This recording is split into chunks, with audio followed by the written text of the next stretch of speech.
வணக்கம். வாழ்க வளமுடன். சமீபத்தில்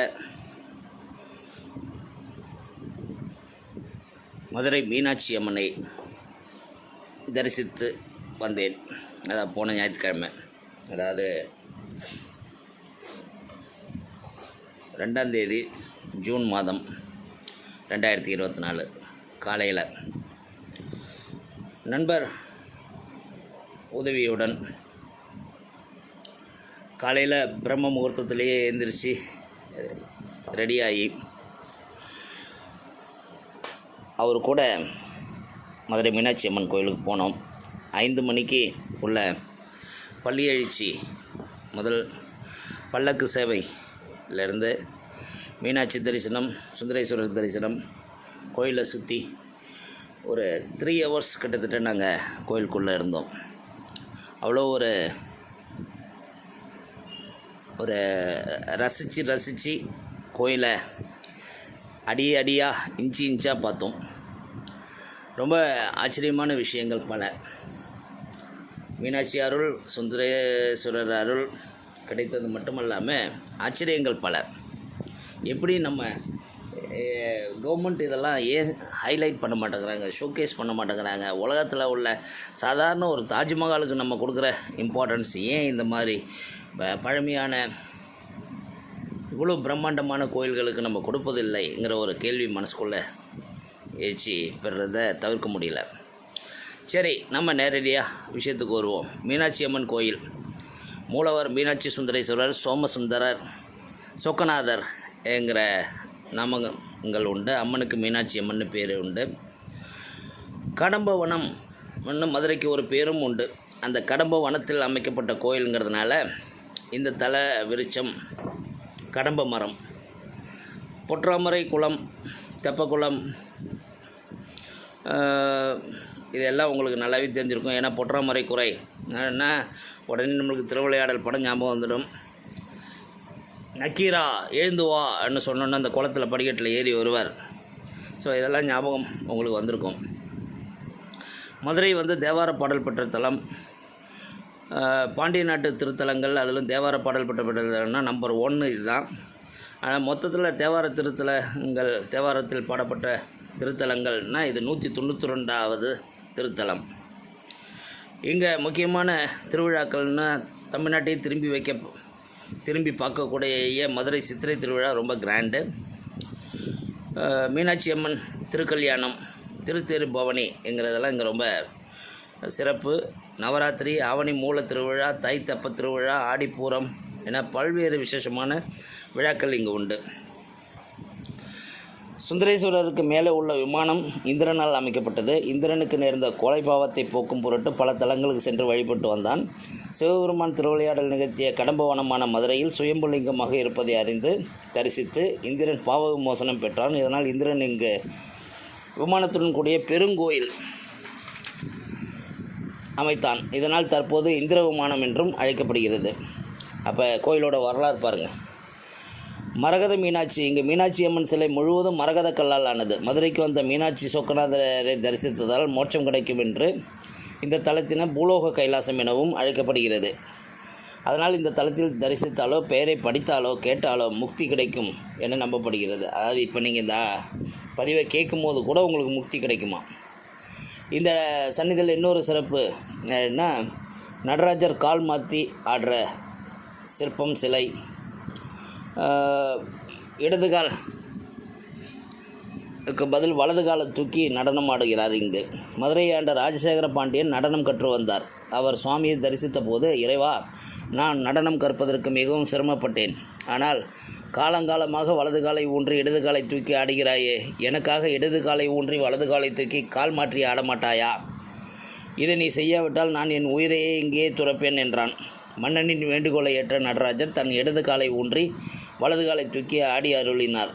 நடராஜர் இருக்கும் இடம் பஞ்சசபைகளில் ஒன்றான வெள்ளி சபை என்று அந்த வெள்ளி சபையும் அமைந்துள்ளது மீனாட்சி அம்மன் கோயில் உள்ளதான்.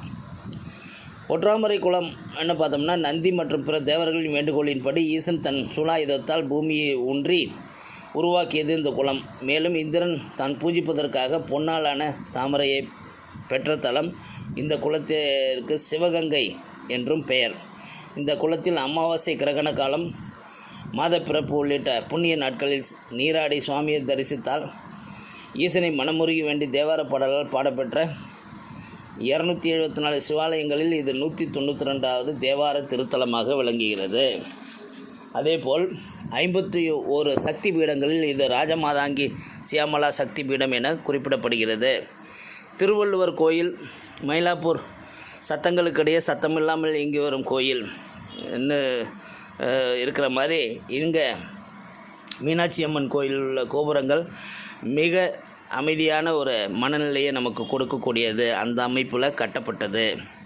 இங்கே மீனாட்சி அம்மன் கோயில் சங்க காலத்தில் முன்பே கட்டப்பட்டதுன்னு ஒரு வரலாறு சொல்கிறாங்க. சுமார் 2600 ஆண்டுகள் முற்பட்டது. 2300 3600 ஆண்டுகளுக்கு முன்னர் இருக்கலாம் எனவும் வரலாறில் சொல்கிறாங்க. அதாவது 3000 ஆண்டு பழமைன்னு கூட சொல்கிறாங்க. இந்த கோயிலில் உள்ள கோபுரங்களின் கீழ் நாம் அமர்ந்திருக்கும் போது கிடைக்கும் அமைதிங்கிறது தான் இந்த திருவள்ளுவர் கோயில் மயிலாப்பூரில் அவ்வளோ சத்தத்தை இடையில இருந்தாலும் அங்கேயும் அமைதி இருக்கிற மாதிரி இங்கே ஒரு அமைதி கிடைக்கும். இந்த கோபுரங்கள் எந்தெந்த காலகட்டங்களில் கட்டப்பட்டது இன்னும் ஒரு ஹிஸ்ட்ரி எனக்கு கிடைச்சிது, அதை உங்களுக்கு சொல்கிறேன். 1168 ஆண்டு முதல் 1175 ஆண்டு வரை சுவாமிக்கு ராஜகோபுரம் கட்டினாங்க. 1216 ஆண்டு முதல் 1228 ஆண்டு வரை கிழக்கு ராஜகோபுரம் கட்டினாங்க. 1627 ஆண்டு முதல் 1628 ஆண்டு வரை அம்மன் சந்நிதி கோபுரம் கட்டப்பட்டது. 1315 ஆண்டு முதல் 1347 ஆண்டு வரை மேற்கு ராஜகோபுரம் கட்டப்பட்டது. 1372 ஆண்டு சுவாமி சந்நிதி கோபுரம் கட்டப்பட்டது. 1374 ஆண்டு சுவாமி சந்நிதி மேற்கு கோபுரம் புனரமைக்கப்பட்டது. 1452 ஆண்டு 6 கால் மண்டபம் கட்டப்பட்டது. 1526 ஆண்டு 100 கால் மண்டபம் கட்டப்பட்டது. 1559 ஆண்டு தெற்கு ராஜகோபுரம் முக்குருணி விநாயகர் கோபுரம் கட்டப்பட்டது. 1560 ஆண்டு சுவாமி சன்னதி வடக்கு கோபுரம் கட்டப்பட்டது. 1562 தேரடி மண்டபம். 1563 ஆண்டு பழைய ஊஞ்சல் மண்டபம் வன்னியடி நடராஜர் மண்டபம். 1554 1572 வடக்கு ராஜகோபுரம். 1564 1572 வெள்ளியம்பாள் மண்டபம் கொலு மண்டபம். 1569 ஆண்டு 1000 கால் மண்டபம் 53 நாயன்மார்கள் மண்டபம் கட்டப்பட்டது. 1570 ஆண்டு அம்மன் சந்நிதி மேற்கு கோபுரம். 1611 ஆண்டு வீர வசந்தராயர் மண்டபம். 1513 ஆண்டு இருட்டு மண்டபம். 1623 ஆண்டு கிளிக்கூட்டு மண்டபம். 1623 1659 ஆண்டு ராயர் கோபுரம் அஷ்டசக்தி மண்டபம். 1626 1645 ஆண்டு வரை புது மண்டபம். 1535 ஆண்டு நகரா மண்டபம். 1645 ஆண்டு முக்குருணி விநாயகர். 1659 ஆண்டு பேச்சியம்மாள் மண்டபம். 1708 ஆண்டு மீனாட்சி நாயக்கர் மண்டபம். 1975 ஆண்டு சேர்வைக்காரர் மண்டபம். இன்னும் பல நூற்றாண்டுகள் இந்த கோயில் புதுப்பிக்கப்பட்டும் புனரமைக்கப்பட்டும் மறு உருவாக்கம் செய்யப்பட்டும் பாதுகாக்கப்பட்டிருக்குது. கோயிலின் சாமி சன்னதிக்கு இடதுபுறம் உள்ளது 1000 கால் மண்டபம். கோயிலின் மற்ற மண்டபங்களை விட மிக பிரம்மாண்டமாக அளவில் பெரிதாக காணப்படுகிறது. இதனை 1494 ஆண்டில் மதுரையை ஆண்ட முதலாம் கிருஷ்ணப்ப நாயக்கர் காலத்தில் அவரின் அமைச்சரின் அரியநாத முதலியாரால் அமைக்கப்பட்டது. இந்த மண்டபம் 1000 கால் மண்டபம் என அழைக்கப்பட்டாலும் உள்ளே 985 தூண்கள் மட்டும் உள்ளது. இதில் 22 இசை எழுப்பக்கூடிய சிறிய தூண்களும் உள்ளது. முக்குருணி விநாயகரை பற்றி சொல்லணுன்னா, மீனாட்சி அம்மன் கோயிலும் சில சன்னதிகள் திருமலை நாயக்கர் மன்னன் முடிவு செய்து சில சன்னதிகளை அமைத்தார். ஊருக்கு வெளியே மண் எடுத்தார். அதுதான் தற்போது வண்டியூர் தெப்பக்குளமாக உள்ளது. இங்கு மண் எடுக்கும் போது இந்த முக்குருணி விநாயகர் சிலை கிடைத்தது. அதை மீனாட்சி அம்மன் கோயிலிலேயே மீனாட்சி சன்னதி சுந்தரேஸ்வரர் சன்னதிக்கு இடையே கிளிகூண்டு மண்டபத்திற்கு வடக்கு பகுதியில் தனி சன்னதியை அமைத்து முக்குருணி விநாயகர் வைக்கப்பட்டுள்ளார். விநாயகர் சன்னதிக்கு இந்த விநாயகர் சதுர்த்தி தினத்தில் மிக சிறப்பாக இந்த விநாயகர் சிலை முன் கொண்டாடப்படுகிறது. இது இல்லாமல் கோயிலில் உள்ள சிலைகள் அமைக்கப்பட்டுள்ள அமைப்பு பார்த்தோம்னா இயல், இசை, நாடகம் இந்த 3 தமிழையும் விவரிக்கும் விதமாக அமைக்கப்பட்டுள்ளது. பல்வேறு சிலைகள், ஓவியங்கள், பல்வேறு இலக்கியங்கள் எடுத்துரைக்கும் விதமாக உள்ளது. இங்குள்ள பல தூண்களும் சிலைகளுக்கு இசைப்பாடக்கூடியது. பல நடன சிற்பங்கள், நாடக சிற்பங்கள் அமைத்த முத்தமிழ் முழுவதையும் எடுத்துரைக்கும் ஒரு கோயிலாகவும் இது இருக்குது. மீனாட்சி அம்மன் தாயுள்ளம் கொண்டவள். இங்கு யார் எதை வணங்கினாலும், எதை வரமாக கேட்டாலும் அவர்களுக்கு அதை அருள்வதுடன் சகல ஐஸ்வர்யங்களையும் வழங்கக்கூடியவர். திருமணம் ஆகி குழந்தை பாக்கியம் வேண்டுபவர்கள், திருமண தடை உள்ளவர்கள் வணங்க வேண்டிய கோயில் மதுரை மீனாட்சி அம்மன் கோயில். மதுரை மற்றும் சுற்றியுள்ள மக்கள் எந்த ஒரு நல்ல விசேஷமாக இருந்தாலும் மதுரை மீனாட்சியை தரிசித்துவிட்டு சுபகாரியங்களை வெற்றிகரமாக முடிப்பது என்ற வழக்கமாக வைத்துள்ளார்கள். இந்த கோயிலுக்கு மீனாட்சி அம்மன் சொக்கநாதரை தரிசித்தால் மன நிம்மதி ஏற்படும். சுவாமி பிரகாரத்தில் ஓம் என்னும் நாதம் மட்டுமே நம் காதுகளுக்கு கேட்கும் அளவிற்கு மிக அமைதியாக இருக்கும். மன அமைதி, நிம்மதி வேண்டுவோர் கோயில் பிரகாரத்தில் அமைதியான இடத்தில் தியானம் செய்வது மிகவும் சிறந்தது. இங்கு பிரசித்தி பெற்ற மீனாட்சி அம்மன் கோயிலில் இதுவரை தனி பிரசாதங்கள் இல்லாமல் இருந்தபோது திருப்பதி ஏழுமலையான் திருக்கோயில் போல இங்கு லட்டு பிரசாதமாக பக்தர்களுக்கு அனைவருக்கும் வழங்கப்படுகிறது. கோயில் பொதுவாக திறந்திருக்கும் நேரம்னு பார்த்தோம்னா காலை 5 மணி முதல் 12:30 மணி வரை, மாலை 4 மணி முதல் இரவு 10 மணி வரை என்ன சொல்கிறாங்க. இந்த கோயிலில் இருக்கிற சிற்பங்கள் மட்டும் நம்மளை ஆச்சரியப்படுத்துறதில்ல.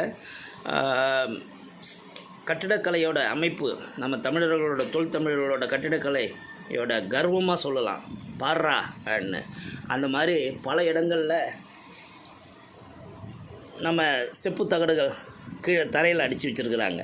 அதை நம்ம கவனமாக பார்த்தோம்னா அந்த தகடு மேலே ஏறி நின்று நோக்கும்போது கோபுரங்கள் அனைத்தையும் பார்க்குற ஒரு அமைப்பு அந்த இடங்களில் இருக்குது.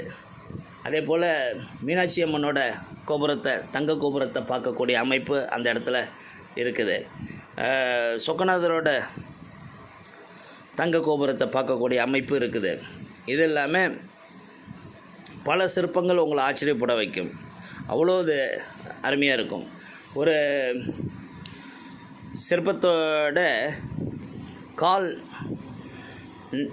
விரல்கள் அமைப்பு, அந்த விரல்களை கையால் தடவி பார்த்தா ஏதோ உயிருள்ள ஒரு மனிதனின் கால் கட்ட விரலை தடவுற மாதிரியும், நெகங்கள் முதற்கொண்டு அதில் தத்ரூபமாக வடிவமைக்கப்பட்டிருக்கிறதும் நம்ம பெருமையாக சொல்ல வேண்டிய விஷயங்களை நம்ம ஏதோ ஒரு சாமி கோயிலுங்கிறத மட்டும் அந்த அளவில் நிறுத்திடுறோம்.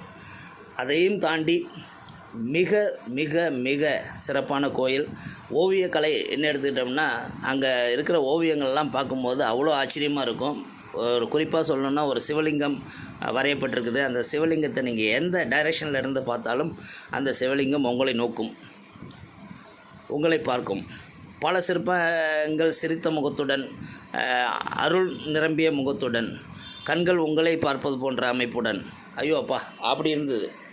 ஸோ இது அனைத்துக்கும் எங்களுக்கு கூட எங்களுக்கு வழித்துணையாக இருந்த நண்பரை இந்த நேரத்தில் நான் நன்றி சொல்ல விரும்புகிறேன். முருகன் அண்ணன் அவர்கள் எங்களுக்கு கூட முழு கோயிலையும் சுற்றி காமித்து அதன் விளக்கங்களையும் சொன்னது மிக சிறப்பு. அந்த மாதிரி ஒரு ஆள் உங்களுக்கு கிடைச்சா மதுரை மீனாட்சி அம்மன் கோயில் தரிசனம் உங்களுக்கும் சிறப்பாக இருக்கும். வாழ்க வளமுடன்.